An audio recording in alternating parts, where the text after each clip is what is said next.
आगामी स्थानिक स्वराज्य संस्थेच्या निवडणुकीच्या अनुषंगाने भाजपच्या वतीने नांदेडमध्ये शंखनाद सभेचे आयोजन करण्यात आले आहे।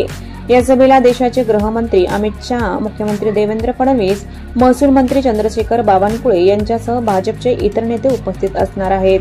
सोमवारी दुपारी 2 वाजता नवीन मोंढा मैदानावर सभेला सुरुवात होणार आहे, अशी माहिती माजी मुख्यमंत्री तथा खासदार अशोक चव्हाण यांनी शनिवारी पत्रकार परिषदेदरम्यान दिली।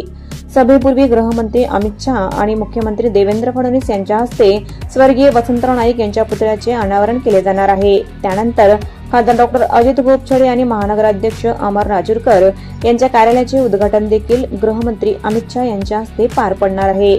दरम्यान या शंखनाद सभेत कोण कोण प्रवेश करणार आहेत याबाबत चव्हाण यांनी अधिकृतपणे उलगडा केला नाही। या सभेच्या माध्यमातून भाजप नांदेडमधून स्थानिक स्वराज्य संस्थेच्या निवडणुकीचा शंखनाद फुंकणार आहे। देशाचे कणखर गृहमंत्री अमितभाई शहा हे 26 तारखेला नांदेडमध्ये त्यांचं आगमन आहे।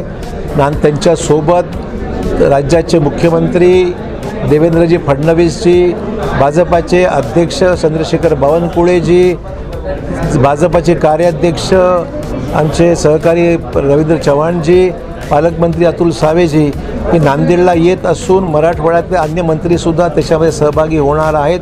दुपारी 2 वाजता नवीन मोंढा इथे जाहीर सभा त्यांची आयोजित केलेली आहे आणि त्या सभेला मोठ्या प्रमाणावर मराठवाडा आणि प्रामुख्याने नांदेडमधील लोक सहभागी होतील अशी अपेक्षा आहे। त्या सभेला शंखनाद यासाठी दिला आहे सिंदूर, ऑपरेशन सिंदूरचं यश, सैन्याचा गौरवाचा शंखनाद आहे।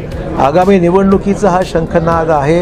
पंतप्रधानांच्या नेतृत्वाच्या 11 वर्ष पूर्ण होऊन विकसित भारताचा हा शंखनाद आहे आणि आमच्या देशातील शूरवीर जवानांचं जे त्या ठिकाणी जे धारातीर्थी पडलेले आहेत, त्याच्या ऑपरेशन सिंदूरमध्ये काही प्रमाणामध्ये काही सैनिक आमचे देशात प्राणार्पित केलेले आहेत, त्यांना अभिवादन करणं। पहलगाममध्ये झालेल्या घटनेच्या संदर्भामध्ये जे आमचे पर्यटक जे त्याच्यामध्ये निष्पाप बळी पडले त्यांना अभिवादन करणं, त्यांना श्रद्धांजली अर्पित करणं, अशा विविध हेतूने हा कार्यक्रम या ठिकाणी अमितभाई शहा यांचा आयोजित करण्यात आला। अजून काही त्याच्याबद्दल आम्ही सुतवाद यासाठी करत नाही आहे की योग्य वेळेस आम्ही आपल्याला कळवू।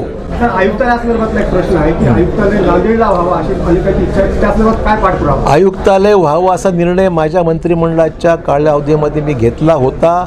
त्याला राज्याच्या मंत्रिमंडळाची मान्यता आहे, पण त्याची अद्याप अंमलबजावणी झाली नाही। वास्तव आहे, काही वादाचे विषय इतर जिल्ह्याशी असल्यामुळे त्याची अंमलबजावणी झालेली नाही, हे वास्तव आहे। त्याच्यामुळे त्याची अंमलबजावणी व्हावी ही नांदेडवासियांची इच्छा आहे। सर, तुम्ही महसूल मंत्री होता, मग आयुक्तालय नांदेड निकषानुसार पात्र ठरतं? निश्चित ठरतं, नांदेड निश्चित ठरतं। नांदेडची केस मेरिटवर आहे, पण राजकीय विरोध काही लोकांचा होता, काही जिल्ह्याचा होता म्हणून ते थांबला आहे।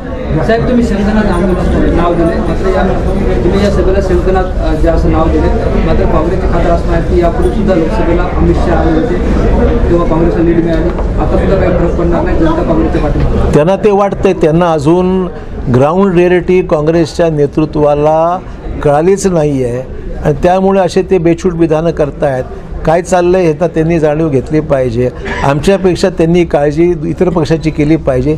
त्यांच्या पक्षात रोज माणसं सोडून चालले आहेत याचं याला भान नाही आहे।